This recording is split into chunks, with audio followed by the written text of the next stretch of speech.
Hello everyone, मैं हूं आपके साथ डॉक्टर अंकित गोयल। एक बार फिर से आप सभी का स्वागत है। आज के इस वीडियो में बात करने वाले हैं मॉनेटरी पॉलिसी की। देखिए, कई बार आप देखते होंगे कि महंगाई बहुत बढ़ जाती है, इन्फ्लेशन बहुत हाई हो जाती है। आप देखते हैं पेट्रोल के प्राइसेस बहुत हाई हो गए, आप देखते हैं वेजिटेबल्स बहुत हाई जा रही हैं, आप और जितनी भी जनरल चीजें सब बहुत महंगी होती जा रही हैं। तो हम क्या कहते हैं कि गवर्नमेंट को कुछ करना चाहिए, इस महंगाई को, इन्फ्लेशन को कम करना चाहिए। कई बार हम देखते हैं कि जैसे कोविड जैसी सिचुएशन आ गई थी, तो हम कहते हैं कि गवर्नमेंट को इकोनॉमी को सपोर्ट करना चाहिए। तो बहुत सारी डिफिकल्ट सिचुएशन को कैसे मैनेज किया जाता है, तो ये काम जब गवर्नमेंट का है तो गवर्नमेंट कैसे करती है। गवर्नमेंट की एक ऑर्गेनाइजेशन है आरबीआई, आपने सुनी होगी, रिजर्व बैंक ऑफ इंडिया। तो गवर्नमेंट आरबीआई को ये काम दे रखा है कि आप कोई भी टूल्स टेक्निक से अडेप्ट करो और इकोनॉमी को कंट्रोल में रखो कि ना बहुत ज्यादा महंगाई हो और हमारी इकोनॉमी बहुत ज्यादा स्लो भी नहीं हो। तो ये सारा जो काम होता है वो मॉनेटरी पॉलिसी के थ्रू होता है। आज के इस वीडियो में समझेंगे क्या होती है मॉनेटरी पॉलिसी, किस तरीके से वो इकोनॉमी को कंट्रोल करती है, क्या टूल्स होते हैं, हमारी पर्सनल लाइफ पे कैसे इंपैक्ट पड़ता है, इकोनॉमी पे कैसे इंपैक्ट पड़ता है, सारी ही बात करेंगे। तो देखिए, सबसे पहले ये समझिए कि जब मैंने आपसे कहा कि गवर्नमेंट ने आरबीआई से कहा, रिजर्व बैंक ऑफ इंडिया से, कि आप इकोनॉमी को सही तरीके से चलाओ, तो उन्होंने कहा कि हम कुछ टूल्स और टेक्निक्स यूज करते हैं और उन टूल्स और टेक्निक्स को यूज करके हम क्या करेंगे, हम अपनी इकोनॉमी को अच्छे से चलाएंगे। तो उनमें एक टूल्स है मॉनेटरी पॉलिसी। तो ये मॉनेटरी पॉलिसी एक्चुअली क्या है, ये मॉनेटरी पॉलिसी आरबीआई का टूल है। ये मॉनेटरी पॉलिसी आरबीआई का टूल है जिसके थ्रू वो क्या करते हैं, मनी सप्लाई को कंट्रोल करते हैं, इन्फ्लेशन को कंट्रोल करते हैं, इंटरेस्ट रेट को कंट्रोल करते हैं और पूरी इकोनॉमी को कंट्रोल करते हैं। तो आप देख सकते हैं, monetary policy is a tool through which RBI controls the supply of money, money की सप्लाई कंट्रोल करते हैं, इंटरेस्ट रेट को कंट्रोल करते हैं और क्रेडिट को कंट्रोल करते हैं। इन तीनों को कंट्रोल करके वो इन्फ्लेशन को भी कंट्रोल कर लेते हैं और इकोनॉमी को भी कंट्रोल कर लेते हैं। तो अगर बहुत सिंपल लैंग्वेज में समझा जाए कि मॉनेटरी पॉलिसी क्या है, आरबीआई का एक टूल है जिससे इकोनॉमी को कंट्रोल में करा जाता है, क्रेडिट को कंट्रोल करा जाता है, मनी सप्लाई को कंट्रोल किया जाता है, इंटरेस्ट रेट को कंट्रोल किया जाता है। अब मैं आपको बहुत सिंपल से दो एग्जांपल देता हूं जिससे आपको बहुत अच्छे से समझ में आएगा। सपोज कर लीजिए, मैंने बहुत फनी से एग्जांपल लिए हैं, आपकी रियल लाइफ से समझेंगे उसको तो बेटर समझ में आएगा। तो एग्जांपल नंबर 1 लिया है कि मैंने ये माना कि सोचो आपके घर पे एक वाटर टैंक है, ठीक है, पानी की एक टंकी है आपके घर पे, उसको इकोनॉमी मान लो, और उसमें जो टैब लगा हुआ है ना जिससे पानी आता है, वो हमारी आरबीआई की मॉनेटरी पॉलिसी है। तो अब ज्यादा मनी सप्लाई की जरूरत होगी, मतलब आप टैप को ओपन कर दोगे अगर तो ज्यादा पानी आने लग जाएगा। तो जब इकोनॉमी डाउनफॉल हो रही होती है तो आरबीआई क्या करता है, उस मॉनेटरी पॉलिसी के थ्रू ज्यादा पैसा सप्लाई कर देता है इकोनॉमी में। और जब आपको लगता है टैप को क्लोज करना है तो पानी बंद हो जाएगा। तो जब गवर्नमेंट को लगता है, आरबीआई को लगता है कि मार्केट में बहुत ज्यादा पैसा आ गया है, महंगाई बढ़ रही है, तो वो स्टेप को क्लोज कर देती है। तो क्या होता है, मनी सप्लाई बंद हो जाती है, कम हो जाती है, और जिससे इकोनॉमी कंट्रोल में आ जाती है। अब मनी सप्लाई ज्यादा होने से और कम होने से कैसे इंपैक्ट आता है वो अभी हम आगे बात करने वाले हैं। तो आपको समझ में आया होगा कि आरबीआई क्या कर रही है, टैप का काम कर रही है, उस टैप के थ्रू वो मनी सप्लाई को ज्यादा कर रही है या कम कर रही है। दूसरा एग्जाम्पल लेते हैं, अगर मान लीजिए एक कार है, वो मान लीजिए इकोनॉमी है। अब कार में एक एक्सीलेटर होता है और एक ब्रेक होता है। अगर आप एक्सीलेटर देते हो कार भागने लगती है, ब्रेक दबाते हो कार रुक जाती है। तो जो एक्सीलेटर और ब्रेक है ना, ये आरबीआई की मॉनेटरी पॉलिसी है। यानी आरबीआई इस टूल के थ्रू इकोनॉमी को ज्यादा भगा सकता है, इन्फ्लेशन है अगर तो कम कर सकता है, और अगर इकोनॉमी स्लो जा रही है तो उसे भगा सकता है। अब ये काम कैसे करते हैं यही हम इस वीडियो में बात करने वाले हैं। तो आई थिंक मॉनेटरी पॉलिसी का एक कंसेप्ट समझ में आया होगा कि आरबीआई का एक टूल है जिसके थ्रू इकोनॉमी को कंट्रोल किया जाता है। अब मेन बात करने वाले हैं हम, जो मेन हमारा फोकस है वो आप दूसरा पॉइंट देख सकते हैं कि why monetary policy is needed, monetary policy की रिक्वायरमेंट क्या है। तो देखिए, अगर मॉनेटरी पॉलिसी की क्या रिक्वायरमेंट है, हम क्यों पढ़ रहे हैं और एक्चुअल में रियल लाइफ में कहां काम आती है, ये हमें समझना है। तो देखिए, फर्स्ट पॉइंट लिखा हुआ है कंट्रोल इन्फ्लेशन। अभी हमने बात की इकोनॉमी में ज्यादा पैसा करना, कम पैसा करना, मनी की सप्लाई को कंट्रोल करना, यही आरबीआई का काम है जो मॉनेटरी पॉलिसी के थ्रू करते हैं। अच्छा, पहला ऑब्जेक्टिव है मॉनेटरी पॉलिसी क्यों यूज कर रही है आरबीआई। पहला पॉइंट है कंट्रोल इन्फ्लेशन। अब देखिए, इन्फ्लेशन कैसे कंट्रोल होती है। मार्केट में बहुत ज्यादा पैसा है लोगों पे, लोग, डिमांड ज्यादा बढ़ रही है। आपने अगर इन्फ्लेशन वाला वीडियो देखा है मेरा तो आपको आइडिया होगा कि जब डिमांड बहुत ज्यादा बढ़ रही है और सप्लाई कम है तो फिर क्या होगा, फिर रेट हाई होने लग जाएंगे। अब जब रेट हाई होने लग जाएंगे तो फिर गवर्नमेंट क्या करती है, आरबीआई से कहती है भाई आप कंट्रोल करो इन्फ्लेशन को। तो आरबीआई क्या करती है, आरबीआई बैंकों को महंगा लोन देती है। तो जब आरबीआई बैंकों को महंगा लोन देगी तो फिर बैंक क्या करेंगे, बैंक भी फिर कॉस्टली लोन देंगी लोगों को। तो आप देखिए स्टेप बाय स्टेप लिख रखा है, जब इन्फ्लेशन बढ़ता है तो आरबीआई पैसा महंगा करता है। कैसे महंगा कर रहा है, वो ज्यादा महंगा लोन दे रहा है बैंक्स को, उससे क्या होगा, बैंक ज्यादा लोन पर ज्यादा परसेंटेज पर लोन देंगे, ठीक है, और ज्यादा परसेंटेज पर लोन देंगे अगर बैंक लोगों को, तो लोग क्या करेंगे, लोन कम लेंगे। तो आप देखिए लोग कम बोरो करते हैं, फिर जब लोग कम बोरो करेंगे तो लोगों पे पैसा कम होगा, और जब लोगों पे पैसा कम होगा तो फिर डिमांड कम हो जाएगी, और जिससे दोबारा से प्राइस नॉर्मल हो जाते हैं। तो आपको एक कंसेप्ट समझाया मैंने आपको कि अगर इन्फ्लेशन है बहुत ज्यादा तो आरबीआई क्या करता है, रेपो रेट बढ़ा देता है। अब रेपो रेट क्या होता है ये भी हम आगे वीडियो में बात करने वाले हैं। आरबीआई क्या कर रहा है, रेपो रेट बढ़ा देता है, जिससे लोन महंगा हो जाएगा, लोन महंगा हो जाएगा, कम लोग लोन लेंगे, पैसा कम होगा लोगों पे, डिमांड कम हो जाएगी, तो ऑटोमेटिक प्राइसेस डाउन आ जाएंगे। तो आरबीआई ने इस तरीके से इन्फ्लेशन को कंट्रोल किया। दूसरा, बूस्ट इकोनॉमी। अब देखिए जब इकोनॉमी स्लो हो जाती है, जैसे हमने देखा कोविड में इकोनॉमी बहुत स्लो हो गई, अब आरबीआई क्या करता है, आरबीआई लोन सस्ता कर देगा। तो जब आरबीआई लोन सस्ता कर देगा तो बैंक भी लोन सस्ता कर देंगी, कम इंटरेस्ट रेट पे लोगों को देने लग जाएंगी, ज्यादा लोग लोन लेने लग जाएंगे। जब ज्यादा लोग लोन लेने लग जाएंगे तो इकोनॉमी में पैसा आ जाएगा, डिमांड चीजों की बढ़ने लगेगी और इकोनॉमी ग्रो करने लगेगी। तो आप देखिए जब इकोनॉमी स्लो हो जाती है तो आरबीआई पैसा सस्ता कर देता है, पैसे का मतलब है लोन सस्ता कर देता है, और जब लोन सस्ता कर देता है तो लोन लेना इजी हो जाता है लोगों को। तो फिर बिजनेसमैन क्या करते हैं, ज्यादा लोन लेते हैं और ज्यादा इन्वेस्ट करते हैं, जिससे इकोनॉमी दोबारा से रिवाइव हो जाती है। तो आपको समझ में आ रहा होगा मॉनेटरी पॉलिसी के टूल्स हैं जिनके थ्रू आरबीआई कंट्रोल कर रही है पैसे को, और उसके थ्रू इन्फ्लेशन को या इकोनॉमी स्लो जा रही है उसको अकॉर्डिंगली मैनेज कर रही है। तीसरा पॉइंट है मेंटेन फाइनेंशियल स्टेबिलिटी। तो देखिए आरबीआई का काम है कि बैंकिंग सिस्टम है ना उसको सेफ बनाए रखे और साउंड बनाए रखे। तो ये कैसे कर पाती है, तो आरबीआई क्या करती है, बैंक्स को बोलती है कि आपको सीआरआर रखना है, अपने पास एसएलआर रखना है, इतना पैसा लिक्विडिटी रखनी है, ये रेशियोज मेंटेन करनी है, जिससे क्या होता है बैंकिंग सिस्टम सही बना रहता है और मार्केट में पैसे का फ्लो सही रहता है। तो एक तरीके से आरबीआई क्या कर रहा है, फाइनेंशियल स्टेबिलिटी को मेंटेन कर रहा है। तो आप देख सकते हैं so your deposit remain secure and the financial system functions smoothly. तो तीन हमने मेन फंक्शन समझे कि मॉनेटरी पॉलिसी के थ्रू आरबीआई क्या कर रहा है, इन्फ्लेशन को कंट्रोल कर रहा है, दूसरा अगर इकोनॉमी डाउन जा रही है तो उसको रिवाइव कर रहा है, और तीसरा फाइनेंशियल सिस्टम को स्ट्रांग बना के रख रहा है। तो इस तरीके से मॉनेटरी पॉलिसी काम करती है। अब मॉनेटरी पॉलिसी के अगर हम टूल्स की बात करें या कुछ और इंपॉर्टेंट पॉइंट्स की बात करें, तो आप देखिए मॉनेटरी पॉलिसी के हमने यहाँ पहले तो टाइप्स की बात कर लेते हैं क्योंकि टाइप समझना आपको जरूरी है। तो देखिए दो तरीके की मॉनेटरी पॉलिसी होती है, अभी हमने बात की, या तो मार्केट में पैसा ज्यादा डाला जाएगा या मार्केट से पैसा ले लिया जाएगा, इन्फ्लेशन होगी। तो दो तरह की होती हैं, पहली एक्सपेंशनरी, दूसरी कॉन्ट्रैक्शनरी। तो एक्सपेंशनरी से आप समझ रहे होंगे कि मार्केट में एक्सपेंड किया जा रहा है। थोड़ा सा इसको मैं एक बार ठीक कर देता हूं, अब आपको आई थिंक ज्यादा विजिबल होगा अच्छे से। दो तरह की पॉलिसी है, एक आपकी एक्सपेंशनरी पॉलिसी है, दूसरी आपकी कंट्रैक्शनरी पॉलिसी है। देखिए एक्सपेंशनरी पॉलिसी की बात करते हैं, पैसा सस्ता करना, यानी जब मान लीजिए इकोनॉमी डाउनफॉल जा रही है तो क्या किया जा रहा है, इकोनॉमी में पैसा ज्यादा डाला जाएगा तो हम इकोनॉमी को एक्सपेंशन कर पाएंगे। कैसे कर पाएंगे, रेपो रेट, सीआरआर, इनको कम कर दिया जाता है। इनको कम करने से क्या होगा, अब बैंक को सस्ता लोन मिल रहा है आरबीआई से, तो बैंक भी क्या कर रहा है, चीप रेट पर लोन देगा लोगों को। जब लोगों को चीप रेट पर लोन दिया जाएगा तो क्या होगा, बैंक ज्यादा मनी सप्लाई कर पाएगी क्योंकि ज्यादा लोग लोन लेंगे, यूजफुल व्हेन इकोनॉमी स्लो हो। तो मैंने यहाँ सिंपल बता दिया है कि इस तरीके से एक्सपेंशन होगा। तो एग्जांपल पढ़िए आपको समझ में आएगा।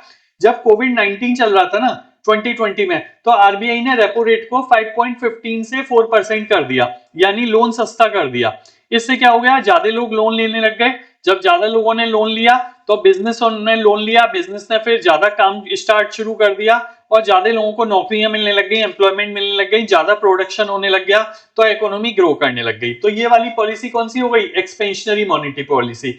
वहीं अगर हम बात करें कंट्रैक्शन मॉनेटरी पॉलिसी, कंट्रैक्शन कब करते हैं, जब इन्फ्लेशन है, महंगाई बहुत ज्यादा है। तो मैंने क्या कहा था, रेपो रेट बढ़ जाएगा, यानी आरबीआई बैंक्स को महंगा लोन देगा।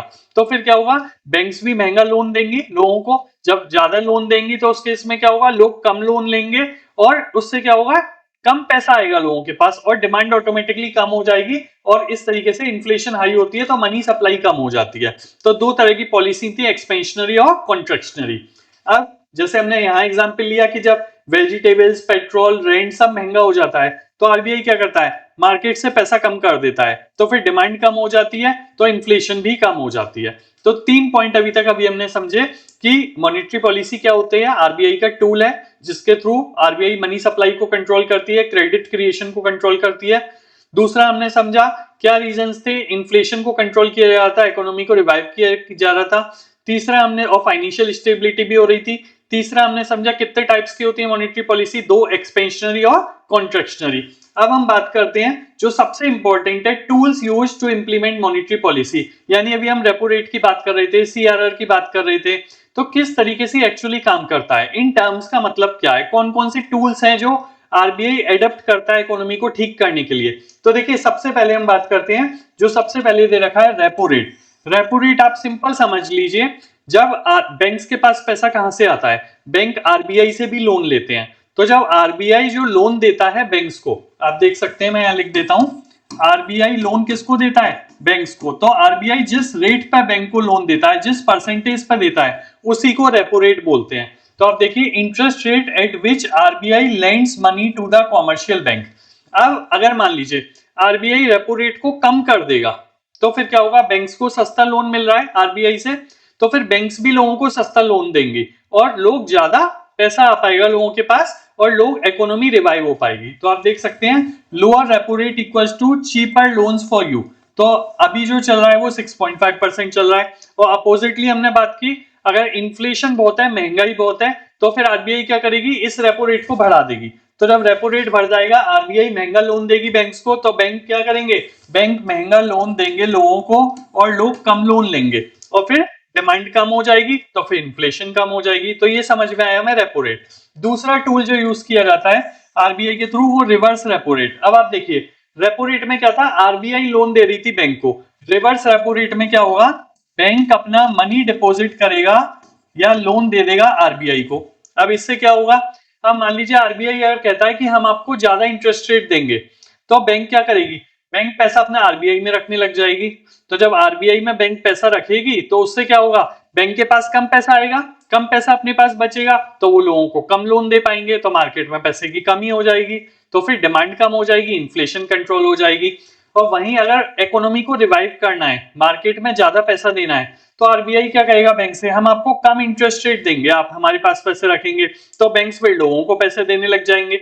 तो इस तरीके से रिवर्स रेपो रेट काम करता है। तीसरा, कैश रिजर्व रेशियो, यानी बैंक के पास जितना भी पैसा होता है ना, बैंक वो सारा जो भी एफडी से आया, कहीं से भी आया बैंक के पास, वो सारा लोन में नहीं दे सकते। आरबीआई कहती है कि कुछ पैसा आपको कैश में रखना पड़ता है। अब सपोज कर लीजिए, अगर आरबीआई ने कहा कि 4% आपको कैश में रखना है, मान लीजिए बैंक के पास 100 करोड़ रुपए थे, तो 4 करोड़ रुपीस बैंक्स को अपने पास कैश में रखना पड़ेगा, तो अब 96 करोड़ ही लोन दे पाएंगे। अगर मान लीजिए आरबीआई ये चाहती है कि मार्केट में पैसा कम हो, तो आरबीआई बैंक से क्या कहेगी, हम ये 4% से 6% कर देते हैं, अब आपको अपने पास 6 करोड़ रखना पड़ेगा। तो अब बैंक कितना लोन दे पाएगी, केवल 94 करोड़ रुपीस। तो इसको कम ज्यादा करके भी आरबीआई जो है वो मनी सप्लाई को कंट्रोल करती है। अब नेक्स्ट बात करते हैं, और भी इसमें रेशियोज हैं जिसके थ्रू आरबीआई कंट्रोल करती है। फोर्थ हम बात करते हैं एसएलआर की। तो देखिए एसएलआर क्या होता है, जैसे अभी बताया ना मैंने, 100 करोड़ रुपीस अगर बैंक के पास है, तो 100 करोड़ रुपीस में से फॉर एग्जांपल 4% सीआरआर रखना है, कैश रिजर्व रेशियो। इसी तरीके से आरबीआई बैंक से ये कहती है फॉर एग्जांपल कि 24% आपको अपने पास लिक्विड में पैसा रखना है। लिक्विड में मतलब आप ऐसी जगह पैसा इन्वेस्ट करो कि वो कैश में जल्दी कन्वर्ट हो जाए, आप लोगों को नहीं दे सकते वो पैसा। तो इससे क्या होगा, अब बैंक के पास 24 और 4 28 करोड़ रुपीस अपने पास रखने पड़ेंगे, और वो कितना लोन दे पा रहे हैं, केवल 72 करोड़। अब अगर आरबीआई को लगता है कि भाई हमें ये चाहिए कि मार्केट में पैसा कम जाए क्योंकि इन्फ्लेशन बहुत हो रही है, तो वो ये कहते हैं बैंक से, आप एक काम करो, ये 24% को बढ़ा के हम 26% कर देते हैं। तो अब क्या होगा, अब बैंक को अपने पास ज्यादा पैसा रखना पड़ेगा, वो मार्केट में कम लोन दे पाएंगी। और वाइसी वर्सा, अगर इकोनॉमी में आरबीआई को लगता है कि मार्केट में पैसा बहुत डालना है, तो फिर वो क्या कहेंगे, फिर वो इस रेट को कम कर देंगे। अब जब इस रेट को कम कर देंगे, तो बैंक्स के पास ज्यादा पैसा होगा, लोगों को ज्यादा पैसा दे पाएंगे, तो उससे डिमांड बढ़ जाएगी।